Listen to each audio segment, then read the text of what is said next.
MBC 취재 결과 1차 착륙을 준비할 당시에 착륙 장치인 랜딩 기어가 정상 작동했던 사고 여객기는 조류 충돌로 수차례 폭발음과 함께 엔진에서 불꽃이 솟았습니다. 이후 심각한 상황이 이어졌고 다시 착륙할 때는 랜딩 기어와 제동 시스템을 전혀 작동하지 못한 채 동체 착륙을 선택하는 것으로 보입니다. 서희령 기자입니다. 오전 8시 54분 착륙 허가를 얻은 제주항공 7C2216편. 서서히 고도를 낮추고 랜딩 기어도 내려졌습니다. 착륙 준비가 정상으로 이루어지나 싶었던 찰나. 기체에서는 연쇄 폭발음과 함께 오른쪽 엔진을 중심으로 반복해서 불꽃이 튀고 연기가 피어났습니다. 관제탑이 보낸 경고에 대응할 틈도 없이 조류 충돌이 일어난 겁니다. 야야야, 엔진 고장 났다.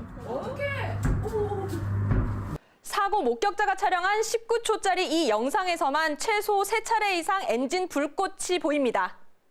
1차 착륙이 실패한 이후 450피트까지 낮췄던 사고 여객기 고도는 50m가량 높은 625피트까지 급상승합니다.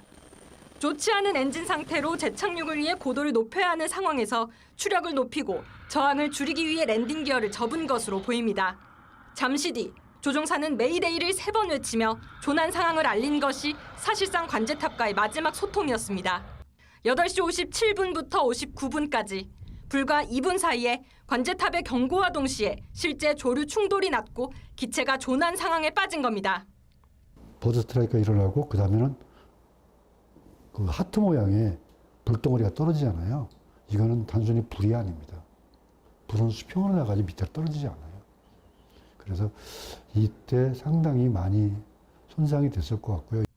이후 기체는 이상복합 궤적을 그리며 본래 착륙 활주로가 아닌 반대 방향 활주로, 그것도 중앙에 급히 동체 착륙을 시도했습니다. 기체는 좌우로 몹시 기울기를 반복했고 가까스로 수평을 잡으며 내려앉았지만 안타깝게도 참사로 이어졌습니다. 상당히 흔들리고 막 그 굉음 소리를 냈거든요. 처음부터 이 상황이 보였죠. 착륙 장치인 랜딩 기어는 접힌 채였고 플랩 등 브레이크 역할을 하는 제동 장치들도 제 기능을 못했습니다. 착륙에 실패하면 복행을 통해 고도를 높인 뒤 자세를 다시 잡고 재착륙하는 매뉴얼을 지키지 못할 만큼 급박한 상황이었던 것으로 보입니다. MBC 뉴스 서희령입니다.